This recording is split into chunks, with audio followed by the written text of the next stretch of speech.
So Netflix has dropped another anime, Good Night World. I've watched all 12 episodes and I'm here to talk about it, non-spoiler of course, because it just dropped today. I love it when Netflix do this, rather than the individual drops that you're watching from week to week. For me, the binge of anime is one of my favorite things to do, especially when they're good. So is this one worth your time?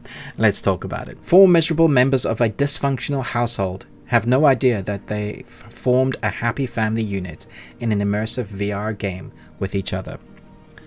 So we've seen similar premises to this. One that comes to mind that everybody's going to probably compare it to is SAO.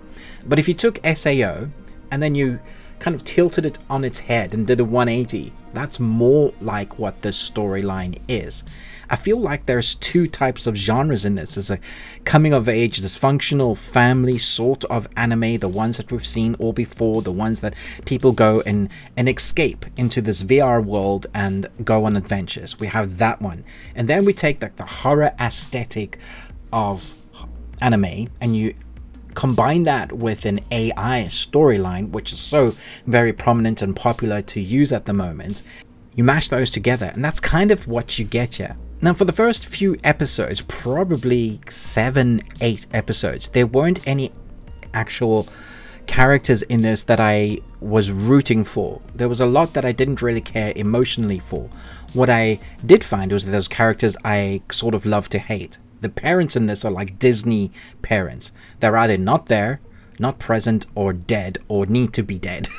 They're not nice characters in this. You sort of love to hate the characters. But what this anime does really well is it gives you 6 episodes of building the world, of showing us what's wrong in the dysfunctional family between the brothers, the mother, the father, shows us the VR world, the storyline within that. And then you get the second half, which is trying to fix the family within this more complicated storyline than I was expecting. Happily to say that there's also a combined arc story that's very much completed.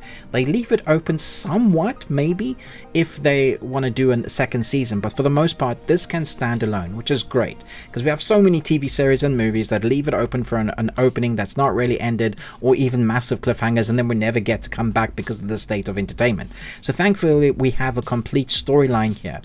I liked it. I think the animation is sharp. It's fun to watch. When we get action sequences or big moments within the use of some of the gore and effects, I thought it was well done. The thing I wasn't expecting was how gory and how intense it was going to be in places. So do put that, like, just thinking if you're watching it with young ones, this is way gorier than I expected it to be.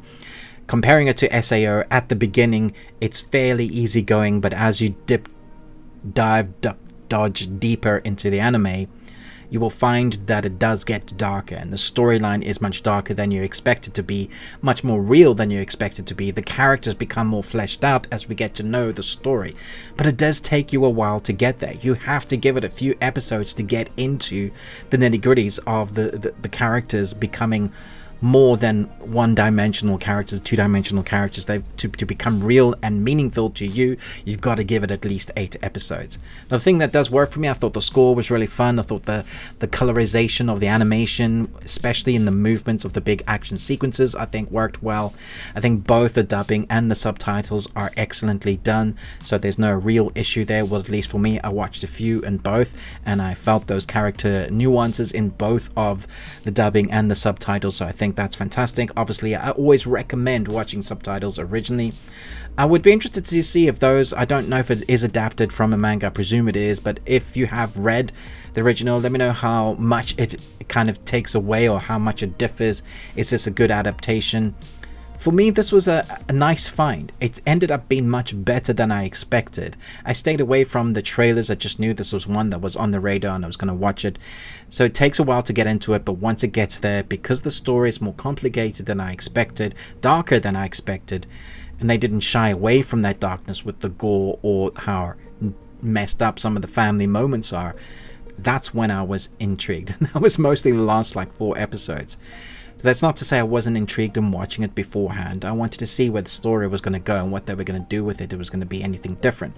We've seen very similar storylines to this from Shield Hero to SAO, but I like the differences of what or how our world could be infected with this VR game. very hard not to do any spoilers. But yeah, I think you'll figure it out mostly, but you might be intrigued enough to watch the whole thing together. Let me know your thoughts and feelings on this. I thought it was a fun one-time watch. It's not gonna rank in my top 10 ever, but I did enjoy it. Going to give this 3.5 Nicolas Cages out of 5. You got one. Congratulations. Thanks so much for watching, but most of all, until next time, remember, live long and Tuesday.